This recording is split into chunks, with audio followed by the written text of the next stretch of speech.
Hey, it's Never the Chess here with part 3 of our series on beginner openings. This one is on the Italian. Let's get straight to it. The Italian, right off the bat, is when white plays 1e4, knight f3 for your second move, and then bishop to c4. That's the Italian game, that's the basics. What I'll be going through here is, they all start with the Italian game, and then you can sort of expand on it from there. I've got a couple of fried liver games, that sort of thing as well. But what I want to get out there immediately is that the Italian game is absolutely excellent for beginners, and you'll be able to see, even as you just look at my rankings, it just keeps kind of climbing up. I was able to get from about 850, well actually I dropped to 801 at one point, and now I'm actually over 1,000 by mostly playing the Italian game on white. When I actually looked through my stats, I could see I went through like a streak of about 34 games where I'd only lost 5 games, which is just fantastic, and they were almost all Italian games on white. I didn't lose any games on white. My 5 losses were all on the black pieces. No games lost on white, which was just insane. I just think this is absolutely beautiful opening for beginners. You should definitely try it, because there's lots of tricks, lots of traps, and it helps you play in like a normal, solid way as well. You don't have to play the tricks. You don't have to play traps. You don't have to go for the fried livers. You can just develop your pieces, castle quickly. It's absolutely perfect for that kind of thing. So go back to the first game. Go to the first game here. This one was actually quite a quick game. So what he did was e4, he plays e5, knight f3, he plays knight c6, which is usual. Then bishop c4 comes out. This is the Italian game right here. We are officially in the Italian game. As you can see, my accuracy is just insane. And that's actually pretty consistent with the Italian games for me, I found. He plays knight to f6, which is sort of standard. I go for the fried liver. I go for the knight attack here. He defends correctly, book move. I take with the book move. He takes with his knight, and then I take over here with my knight. This is the fried liver that I'm going for here. And then he's taken back with the king. Out comes my queen. He moves back, he hides back, going with the bishop. He blunders, and then he gets mate in one. That, to be honest, is how a lot of games will go once you play the fried liver, which comes out of the Italian. It's just absolutely insane for beginners. Now here, this one was an Italian game. It says Blackburn Shilling Gambit. I don't know what the Blackburn Shilling Gambit is, but as we can see, we run through it. So we've already got the Italian out. We've got the e4, knight to f3, bishop c4. As we just play through, we can see, it's just easy. It's just so easy to play. Like, I'll bring up the analysis so we can see what, if they're good moves or not. If what I'm playing is good moves. They feel so easy, like this right here, just easy. It's just an intuitive move. You just recapture the knight. My pieces are in good positions. I'm able to castle quickly if I wanted. He takes. I can easily pull out the queen. You can threaten attacks because bishop on c4 threatens the f7 square, which is that's the weakest point on. That's the weakest point on black side. It's the same on your side on white. It's the f2 square is the weak spot. So when you play the Italian game, you're immediately pulling out your bishop to hit that weak square. So you can. There's so many attacks like this. You can easily build a very quick attack on this square and just straight up mate your opponent. It's just awesome. As we can see, some decent moves come out. Move. Eventually I did castle long. Should have castled short. I would actually normally recommend e4, knight f3, bishop c4, and then you can castle short if there's no chance of going for a fried liver or something like that, which is when you would actually pull your knight out to g5, looking to hit this square. But the fried liver is a little more advanced. It's a little more moves. You would have to look up that on your own. I might make a video on it at some point, but I'm just looking at the very basics, the very first few moves of an opening. And right now it's just the Italian. I'm not really branching out into the fried liver, even though some of my games do go there. That's not actually what I'm looking at. I'm looking at how intuitive the opening is, which is just those 3 moves. E4, knight f3, bishop c4, that's it. And I think it's very intuitive. It's very powerful. It teaches you how to control the center. Knight to f3 controls the center as well. And bishop comes out. You've developed your pieces. You can castle quickly. Very, very good opening. Very intuitive. Very easy to use. And very powerful because the bishop is hunting down this square, which means you can put your queen out to here, or you can go for fried liver attacks where your knight's also hitting the square. It's just fantastic. The power that is in this opening is just incredible. Right here was actually a missed win, which was interesting. I don't know. I didn't notice that it was a missed win. I'll just quickly get to it. I do want to just see what the move was supposed to be. Right here was a missed win. I was supposed to play just right there. Look at that, just a simple fork. Just e5 is the best. Just fork these two.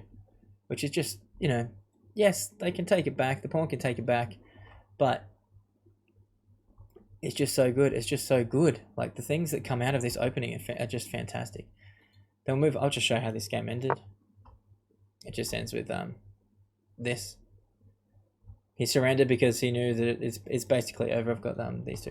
Just leads to like a winning endgame very easily because you can launch an attack. You can launch a very quick attack. This one was the anti-fried liver defense, which I found interesting because he played h6, so I couldn't play the fried liver. And so we'll just have a flick through, see how this game ended up. I actually did manage to blunder here. I blundered right there. There's a big blunder there. And then he's able to just come up and sort of swoop in and start trying to teach me a lesson. But we did pull it back, and then eventually he actually blunders what he thought was a mate in one, but it's actually not a mate in one. Looks like a mate in one here, but it's not. He can move here first. He can move here, and then if I go here, he can creep out. Well, I'll just go through it. It's black's turn, so there. Then he escapes. It's not actually a mate in one, but it would be very annoying, and it would eventually, he'd probably get mated somewhere. Like, there is a strong attack there, which is just what the Italian feels like it's all about. It feels very aggressive and easy to use. Now here we've got the Italian game knight attack. So what we've done is it's just the usual e4. And I did go knight f3, bishop to c4, and he's played e5. He's got both of his knights out, and then I've gone knight to g5. What he does next, I believe, was he pulls his queen out, but this was me going for another fried liver attack. So yeah, he pulls his queen out. I should have taken with the bishop instead, but I took with the knight. Apparently the bishop is the better move.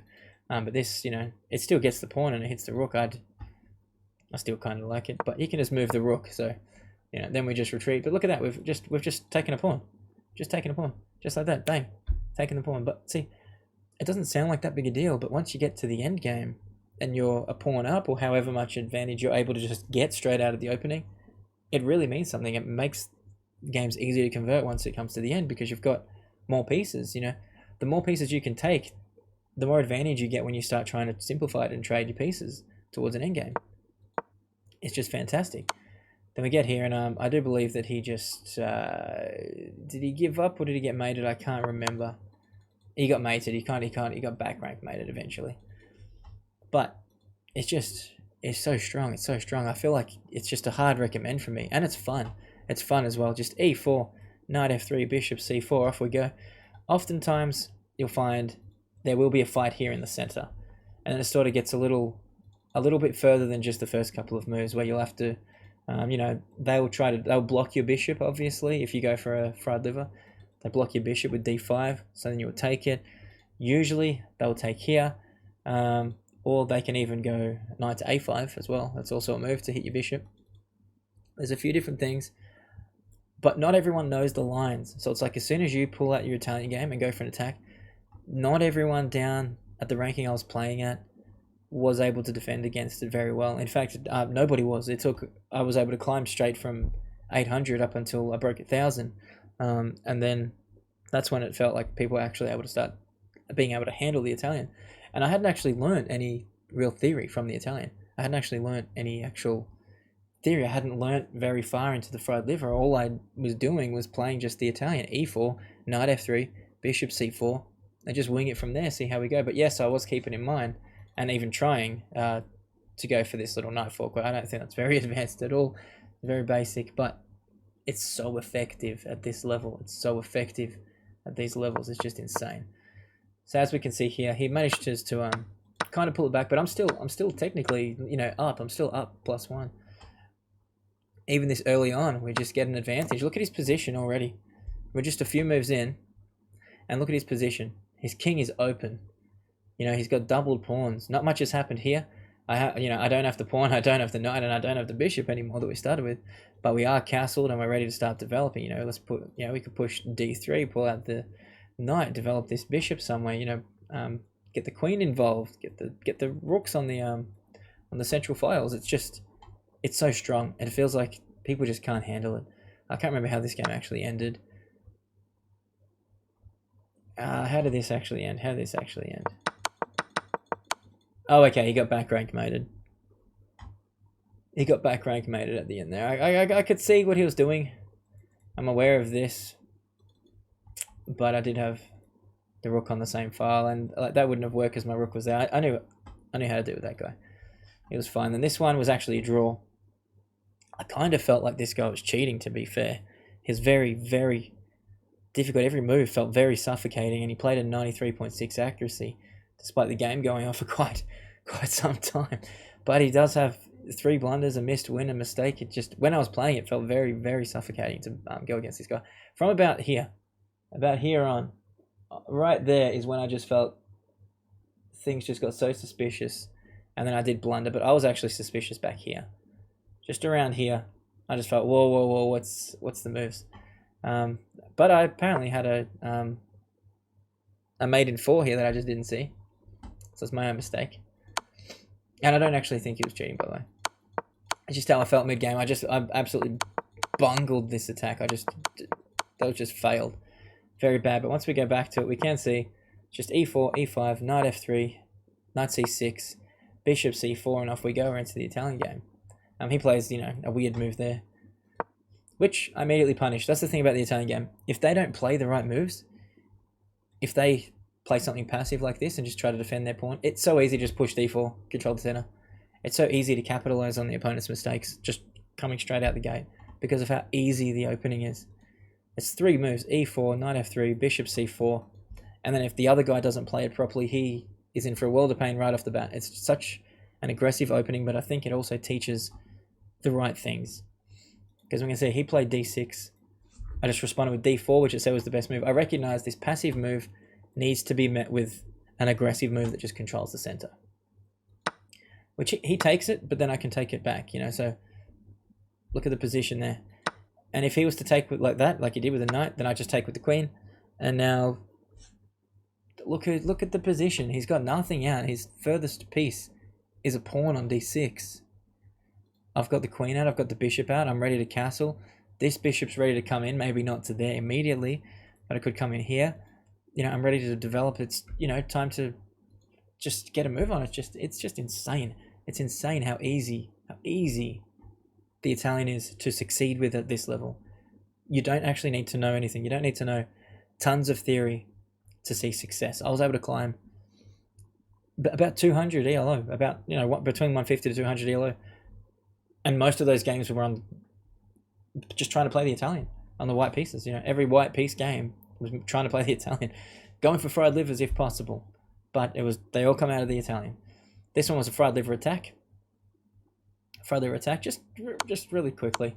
Let's actually have a look at what the fried liver actually is. Just really quickly, because it is a very handy attack and it is a nice thing to know if you're playing the Italian. So it's e4, opponent plays e5, you play knight to f3, they play knight to c6, you play bishop to c4, then they come out with their other knight. They have to come out with this knight or you can't play the fried liver. It doesn't work. Because the reason is, if he hadn't came out with this, if he hadn't blocked this, if he'd actually maybe played, anything else, say he played something like that, you can't play this, you just get taken. So it needs to be blocked by the knight. So we get to this point, he has to play knight to f6. It's necessary. Otherwise, the queen just takes your knight. Then you play knight to g5. This is right here is the fried liver. That's the fried liver. That's all it is you get your knight to g5. Knight to g5 right there. Then typically, the main line would be that they do play d5, and then you do capture it, you retake it, take it back. Then if they take here with the knight, which I actually don't believe is the best move, I think usually what they want to do is they can play knight to a5 to hit your bishop, or actually I think it is. I think knight to a5 is the better move, because they need to be trying to deal with this bishop. But at the same time, you can understand their knight's attacked. That is also a move, though. It is a move that you see a lot. It might even be the main line fried liver for all I know. But once they do this, you still hit them. That's the funny thing. The bishop's line of sight is blocked. It is not protecting the knight. And then you still do it anyway. That is just what I love about the fried liver. You get to this point, they do everything, they block. They even block your line of sight, they take your pawn, block your line of sight, and you still just sacrifice the knight. You just sacrifice the knight. King comes down because he doesn't actually have to be fair. He doesn't have to take you. He could move. He doesn't even have to move at all, actually. They could just move the queen. Just move the queen somewhere else. But then you will lose the rook.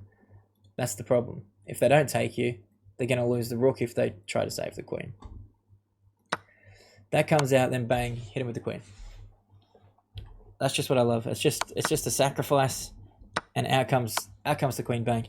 At this point, things can get very scary for them. It can go wrong very easily, which I believe is what we actually see in this game. He moves his knight down here. I believe he should have tucked himself away back here, but he didn't. Then I just played that, which it says is actually a blunder. It can be retaken easily, and then it'd just be a trade of queens, but I didn't trade queens. I actually went to keep him in check, which says it's says a mistake, but it just is what it is. Then he goes there. I hit him with that, and then we go from there. Made in 2 from here, and he actually resigned. I believe it made in 2. He resigned there. The reason he resigned is because his only defense was to block it with the bishop, and then I just take it anyway, and then that's a checkmate. Like he can't escape. He's done. He's got nothing to block. He can't take the queen. Yes, there was some bad play on my behalf. Absolutely there was. This bishop was a blunder. The bishop move was a blunder. He took it back. This was a mistake. It was a mistake. But down at this level, you don't get punished hard enough. And the Italian is a game where if you're paying attention, you can punish the enemy's mistakes very quickly, very easily, and intuitively. It just comes naturally, just to easily counter what the opponent's doing, easily capitalize on their blunders. It's a very simple opening, and if you go for the fry liver, even better if possible. So I would absolutely recommend the Italian. Look at that. All he can do is try and block it. That's just the end of the game. I would absolutely recommend the Italian for beginners, for newer players. I climbed straight from 800-ish all the way up to over 1,000, which is where I am now. Fantastic. Just playing Italian games, fried livers if possible on white. That was it. On the black pieces, I played a couple of Traxlers. I did play some Caraccans as well on the black, which I actually liked. I like the Caracan. I've been seeing a bit more success with it as well. More success than I saw when I initially done it. But I'm actually going to start trying to learn the Sicilian, actually. I don't know why I'm using this arrow because it's the F, but you know what I mean? It's the C. I want to be learning the Sicilian, and I think I'll probably look at that next time. I don't want to go too deep into theory and all that sort of things. That's not the point of this series. It's just to look at the basics. What do I think about the opening? Just for a noob, just for a beginner, just a beginner player. Is it easy to use? Is it intuitive? Is it fun? All that kind of thing. And just hands down, the Italian is absolutely fantastic opening for beginners. It's kind of crazy to think that the only difference between the Italian and the Ruy Lopez is the bishop goes to c4 instead of b5, and that b5 move just kills it for me. It just kills it. It just kills it. That b5 move, now you're no longer threatening an attack. You don't have an attack on this f square. I understand the Ruy Lopez is extremely good, but I just don't like it. I just don't recommend it for beginners. Whereas this one square down, it's one square down. Bishop c4, 5th move, Italian game. It's so much easier to recommend. The attacks are so much stronger. It just feels easier to play. You're not sort of committing yourself to just trying to pin this knight. It just feels easy to use. It's just easy to play. It's just easy. I love it. Hard recommend. Love it. Absolutely love it. That's it from me. You can catch me on Twitch, twitch.tv/neverthechess. Hope to see you there. Till then, good luck. Have fun. Have fun playing the Italian, noobs.